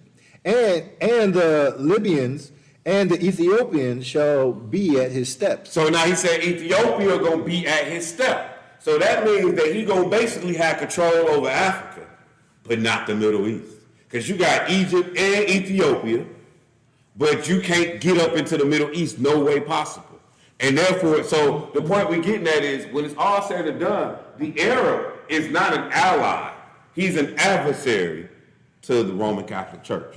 So when we're looking at, So I see that's why you say that you don't think that the Catholic Church did. that's just my opinion, because I wasn't there at 622 or 630, whatever it was, when the formulation came. But I know where their God came from. Their God already existed in the Middle East as the moon god. And I learned from other Muslims that, like I said, there's different fractions. Not all Muslims literally go to the Catholic Church. Some of them. Right.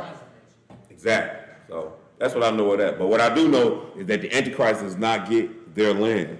And it's a reason for that, because they buck it. So they basically, that's the dividing point. That's why I appreciate what we call the Middle East, because it shows you from a mental capacity the stopping point of what, you know what I'm saying? Like, yo, this is it. This middle land, this the lower land. Don't nobody get this. Right, that's as far as you get. Again, that's why I laugh when we talk about Israel being down in Africa. They trying to put Israel down in West Africa. I'm like, dude, so where is the, like, not Daniel 11 don't even make sense. You know what I'm saying? Like, it makes zero sense, because how we get into the glorious land, and you got stuff north and south, but you just ran through the Sahara Desert from Rome. That doesn't even make sense. None. You are north. You know what I'm saying? If you're going down into Africa. Anyway, so that just be a lack of understanding when people say that. But so that's that, man. I'm going to yield back to my brothers. Mm-hmm. Good stuff. Y'all got anything else? What's some of mine?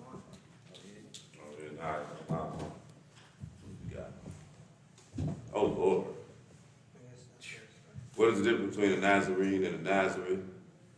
And Dave Lewis, speaking about Samuel earlier, what's the difference between Eli and Samuel? Both had shady sons, but Eli was punished for it. The Lord will use anyone at any time. Yeah, let's talk. Yeah, Simeon and Levi with bananas on them. Yeah. So really, we just got one question. What's the difference between a Nazarite and a Nazarene? And that's it, though. Meaning after that, it's 6:30, man. Yeah. So, yeah. All right, let's look at you wanna start off. Nazarite, what's that? Number 6, huh? You know the answer, though?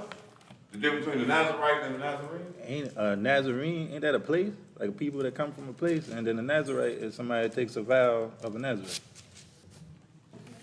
I just want to make sure you. And then the people that take that vow not to drink no liquor. Yeah, that's probably where we're going to see the vow. Yeah. They gonna take that. They great. Passover is different then. You can't take the Nazarite vow when you under this priesthood. That applies to the Levitical priesthood.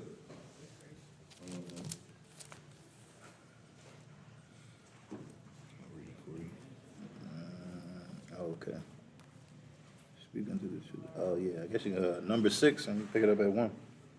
Number 6 and 1.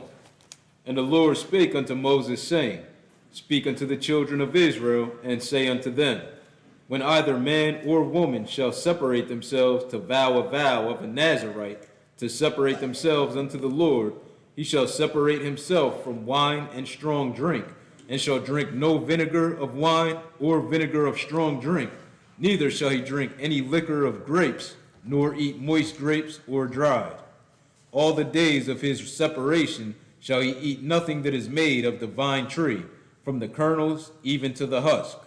All the days of the vow of his separation, there shall no razor come upon his head, until the days be fulfilled, in the which he separateth himself unto the Lord. He shall be holy, and shall let the locks of the hair of his head grow. So those people that made that vow, it was for a period of time. Yeah, It was for a period of time. right. Because it said once the day was fulfilled. Uh-huh. And so those other people that made that vow, they just vow not to drink liquor ever again. You can't do no natural right now. I'll leave my phone up. No, let me see. It's fine. Okay. No. Oh.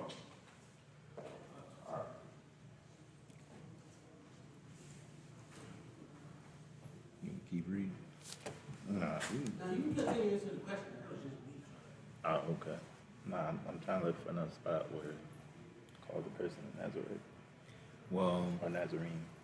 the one that they quote, it said Christ shall be called a Nazarene. That ain't written in none of the prophets or nothing. That's if you Nah, look look at at something Nazarene, that- but you nah, can look like- Nazareth. Yeah. But Nazarene is only that don't say it anywhere else. I don't know. Then I Except don't- for they. Yeah, then I I mean, don't you know said where it. I'm going in my second place. Look up Nazareth. Yeah, that's what I'm doing. Oh, okay. I couldn't, I ain't find But it doesn't say Nazarene, except for where they say it was written, spoken by the prophets. He shall be called a Nazarene. Nazareth with an E.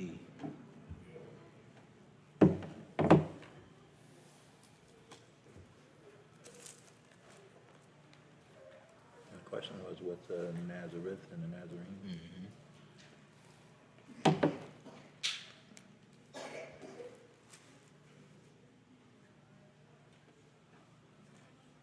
Hold on. Let me take a look at the question. 'Cause they said Go to Matthew 2. Matthew 2. Yeah. I will say though, I don't know. I've looked. I never could find where it was quoting from, where it said he shall be called a Nazarene. But as far as in the Old Testament, but it kind of explained it in the New Testament. Oh. So Matthew 2.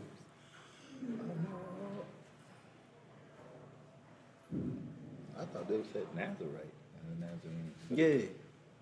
Oh, they didn't. No. So it's a Nazarene and Nazareth. Oh. What's the difference between Nazarene and Nazarites? What you? Yeah. They had the Oh, okay. typo. So it's all the typo. Yeah. I got you. Nazareth. Oh, okay.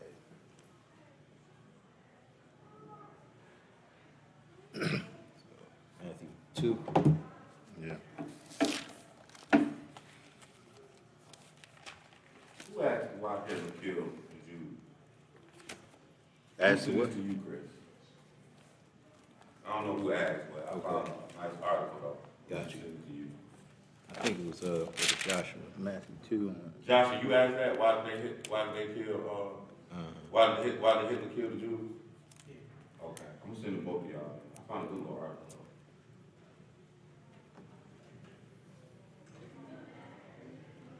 Like 23. 23. Start with 23. He came dwelt in the city called Nazareth, that it one. might be Read down fulfilled. into it. All right. See why they had left Bethlehem.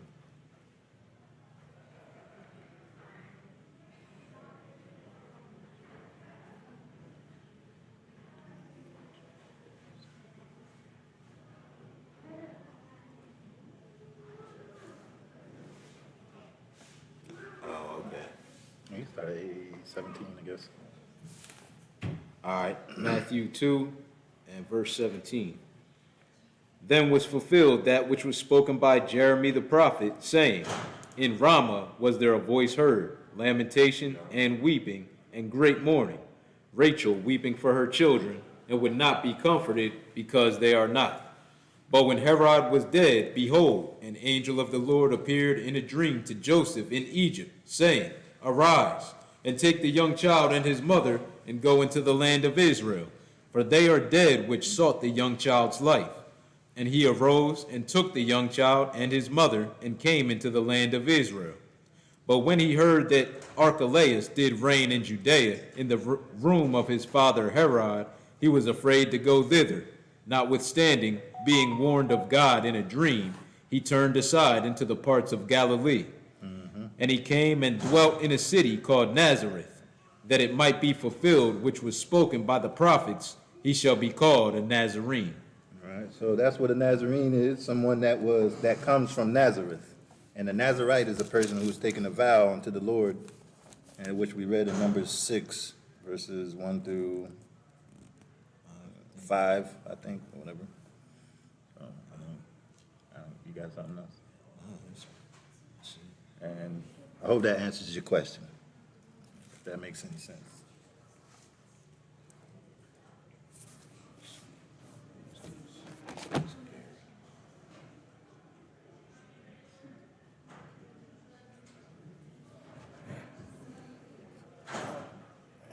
Got one, right?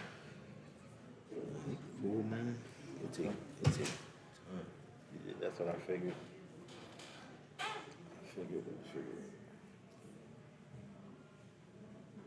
Are there any more on there? The only ones I see, we got Brother Dave's was on there. And I can't say, that's a good question. I've wondered the same thing What's that? before. So he said, speaking about Samuel earlier, what was the difference between Eli and Samuel? Both had shady sons, but Eli was punished for it. The Lord will use anyone at any time. Hold on.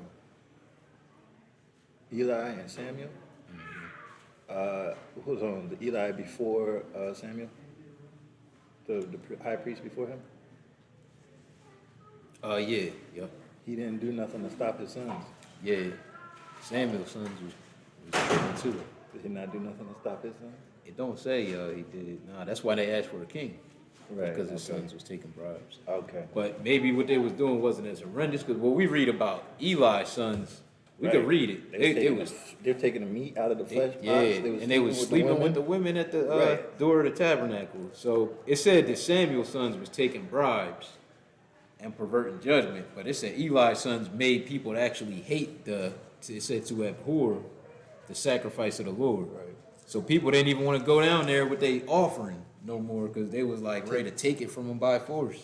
Yeah, give me it raw. Yeah, You don't give it, I'll take it by force. Like, jeez. Yeah, man. So we'll read. That's the only thing difference I could see in comparing. You know what I mean? But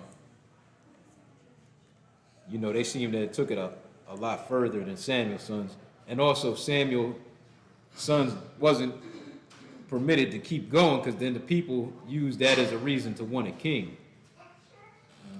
And the Lord Samuel went and sought the Lord about it, and then he told him, hey, tell the people what kind of king you gonna have. Whereas, Eli, he said something to his sons, but then they just kept doing what they was doing, to the point where, the message came from the Lord. So, let's look at it. Which one, Samuel? They both here in the Samuel same didn't do. thing. 1 Samuel 1.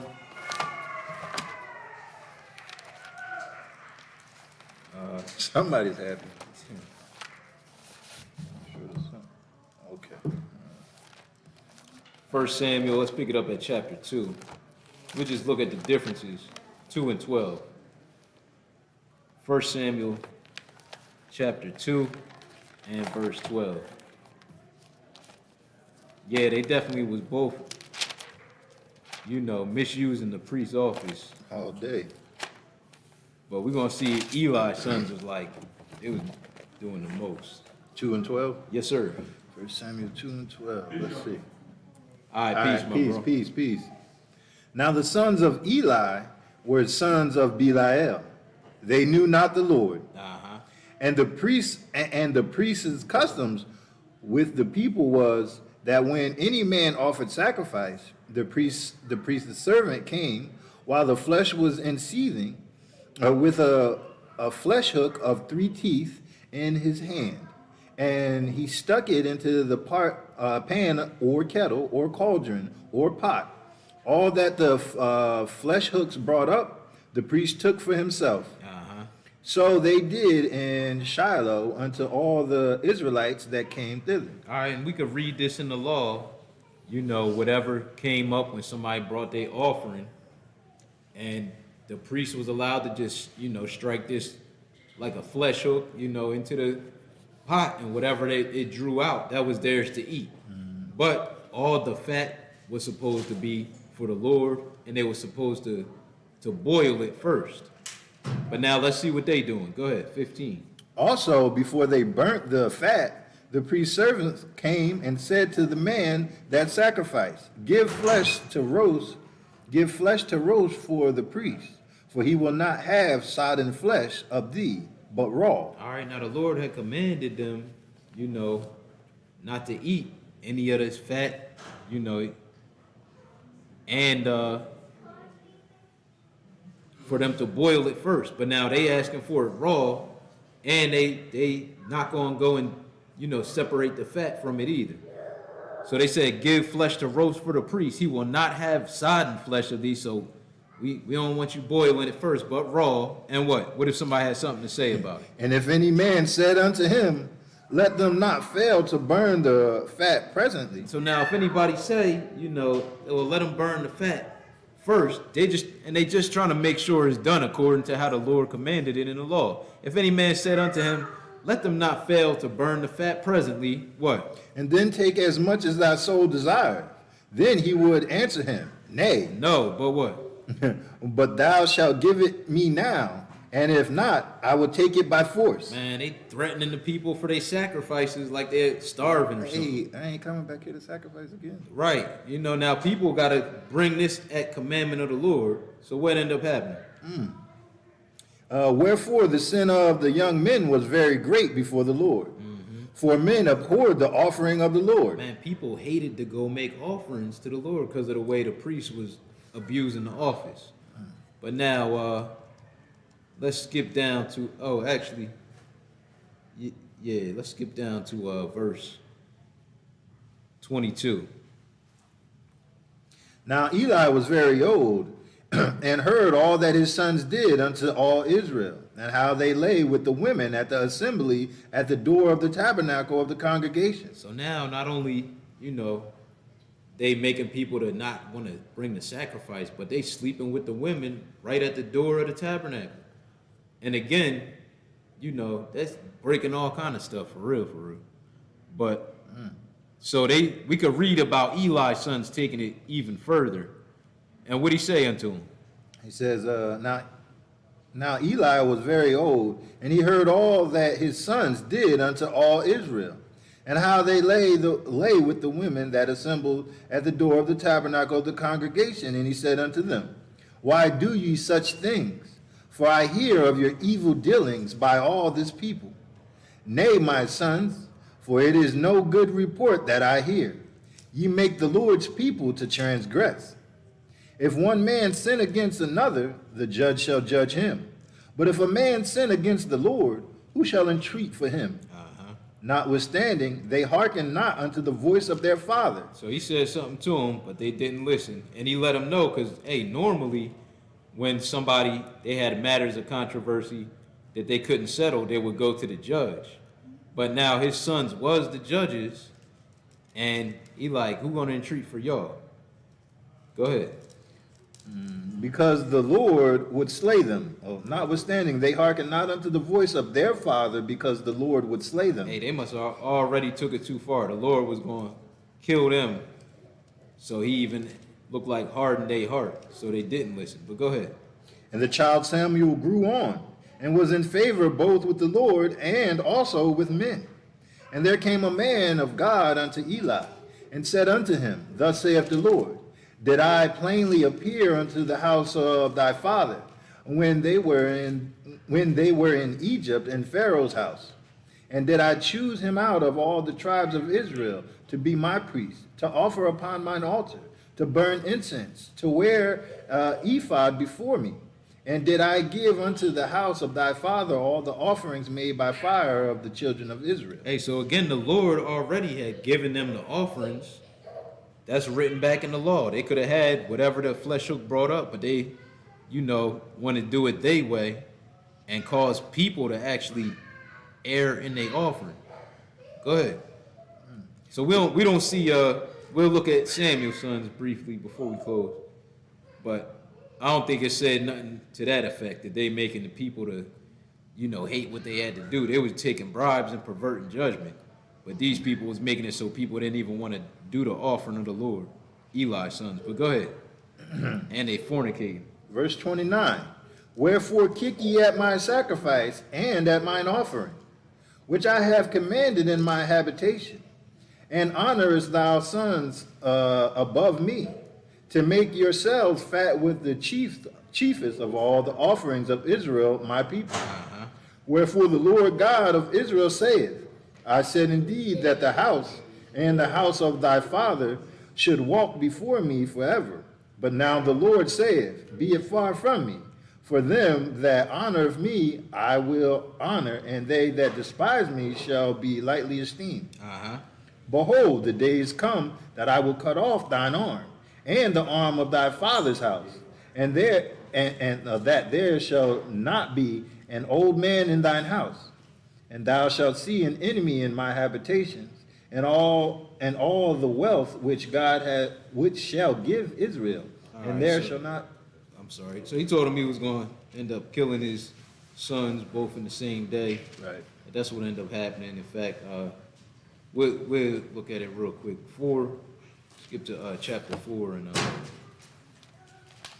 verse 14. 1 Samuel 4? Yeah, 1 Samuel 4.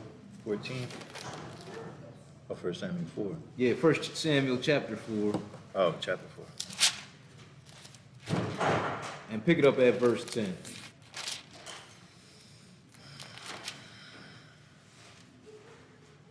And the Philistines fought, and Israel was smitten, and they fled every man into his tent. And there was a very great slaughter, and there fell of Israel 30,000 footmen. And the ark of God was taken, and the two sons of Eli, Hophni and Phinehas, were slain. And there ran a man of Benjamin out of the army, and came to Shiloh the same day with his clothes rent, and with earth upon his head. What he said? And when he came, lo, Eli sat upon the seat by the wayside watching, for his heart trembled for the ark of God. And when the man came into the city and told it, all the city cried out. And when Eli heard the noise of the crying, he said, what meaneth the noise of this tumult?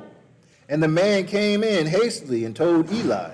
Now Eli was 90 and 8 years old, and his eyes were dim, and he could not see.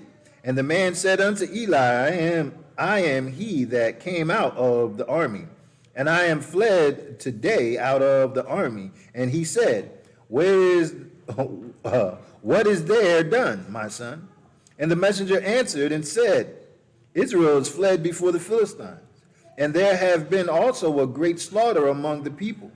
And thy two sons also, Hophni and Phinehas, are dead, and the ark of God is taken.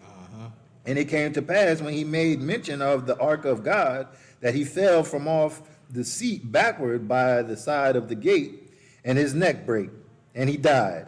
For he was an old man and heavy, and he had judged Israel 40 years. All right, let's look real quickly at what happened with Samuel's sons. Chapter 8.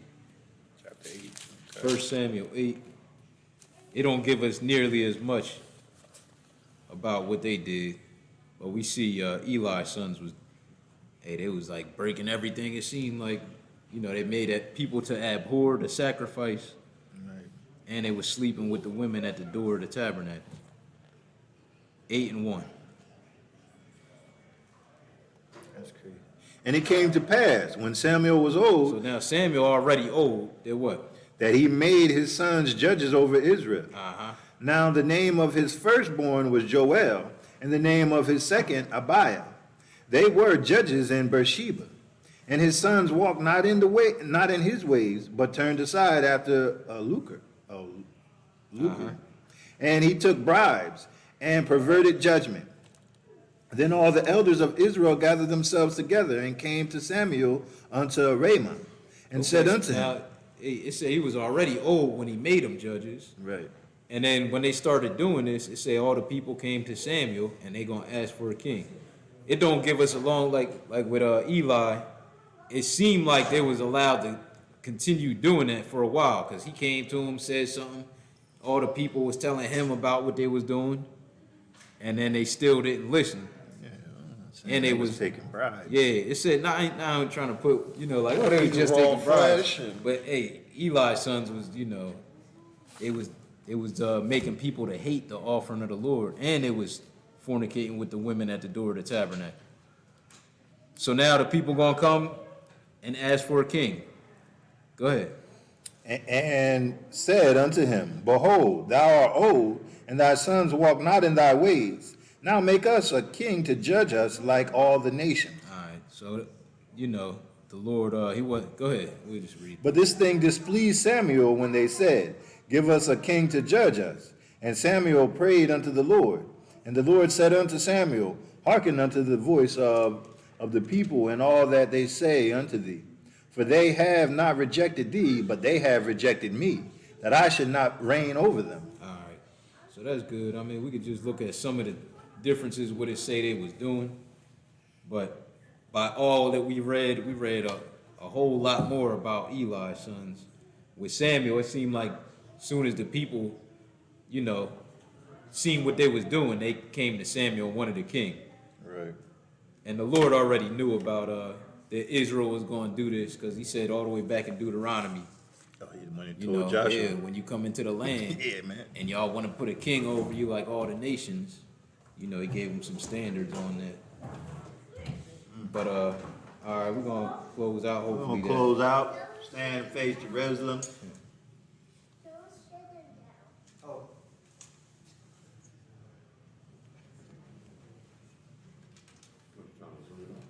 Nah, we just closing. looking at Brother Dave talking about don't be a Nazarite and ask Brother Ira for a juice box. Yo, don't be no Nazarite ass for no juice box. Yeah. Our Father who art in heaven, Our Father which art in heaven, hallowed be thy name. hallowed be thy name. Thy kingdom come, Thy kingdom come, thy will be done thy will be done in earth on earth as it is in heaven. as it is in heaven. Give us this day our daily bread, Give us this day our daily bread, and forgive us our debts and forgive us our debts, as we forgive our debtors. as we forgive our debtors. And lead us not into temptation, And lead us not into temptation, but deliver us from evil. but deliver us from evil. For thine is the kingdom, Thine is the kingdom, and the power, and the power, and the glory, and the glory, forever. forever. In Jesus' name, In Jesus' name, amen. amen. It's yours.